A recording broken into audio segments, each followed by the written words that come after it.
How do you create effective HR strategies when interacting with other cultures? I need to be very flexible, and it's very interactive because I believe that the best solutions come from co creating across many cultures. So I have a point of view, but I also am very open and I invite multiple perspectives.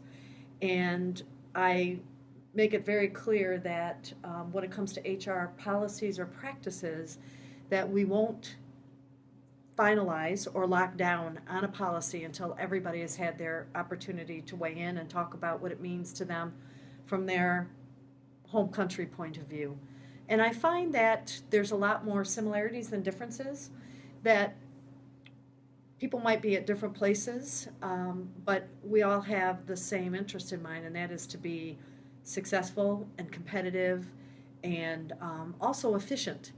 And when you have different policies and practices, it creates a waste that takes a lot of time and is a drag on the system. So it's in everybody's best interest if we can be as common and as efficient as possible, recognizing that it might take some time to get there.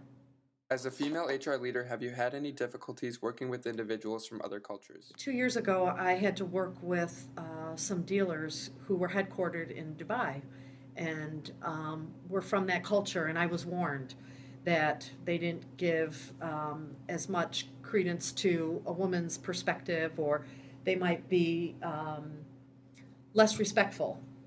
Don't be surprised if they get up and leave the room. And again, I didn't find that at all because the design was one where I set up an expectation that everybody had to interact. I was there to facilitate and make sure that everybody had a point of view, or were able to share their point of view. And when you do that, it's not me projecting or me directing, it's me facilitating. And these dealers, along with, we had South African dealers, dealers from Sao Paulo in Brazil, and by creating a community where everybody could weigh in and then they decided collectively how they wanted to move forward, it worked out great. What strategies do you use to facilitate open communication between individuals from multiple cultures? I always start every single meeting with what I call a check in. And it's a simple question that says, it could be related to the topic or it couldn't be. So, for example, in one that I did recently, I asked everybody to share why life is good. And that the little icon of life is good and the character. So I had that on the screen and I said, just share why life is good before we get into our agenda. And what came out was the most amazing, personal, heartfelt stories that immediately connected all of us as humans. So forget about your background, but all of us have families. There was one gentleman from India who has two teenage twin daughters.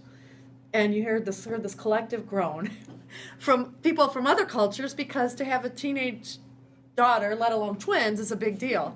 And so we created this connectedness and this humanness so that when we got into the agenda and the topic, there was some relatability. And so I always start my meetings with what I call a check-in. And I always end the meetings with a check-out. How did this session serve us? What stands out for you most about what we accomplished today?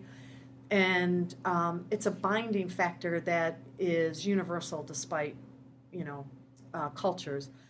Describe a time when you needed to be flexible in order to be sensitive to people from other cultures. That when I was in Shanghai in February, I was teaching. It was a teaching situation, and it started to snow. And there were South Africans, Indians, Japanese, Taiwanese, and of course Chinese. And I had to take a snow break because of the 25 people in the room, 7 had never seen snow before. So you never know what's going to happen. And I didn't plan on taking a snow break, but I wanted to honor the experience of the people in the room, and the agenda was fine. Because if you don't go where people are in the room, there's going to be a distraction and they're going to tune out anyway. So I always have a plan. I have a very firm agenda and design that I know is going to work. I try to humanize it by allowing people to put their voice in the room before we get to the agenda. And then, be flexible as you go.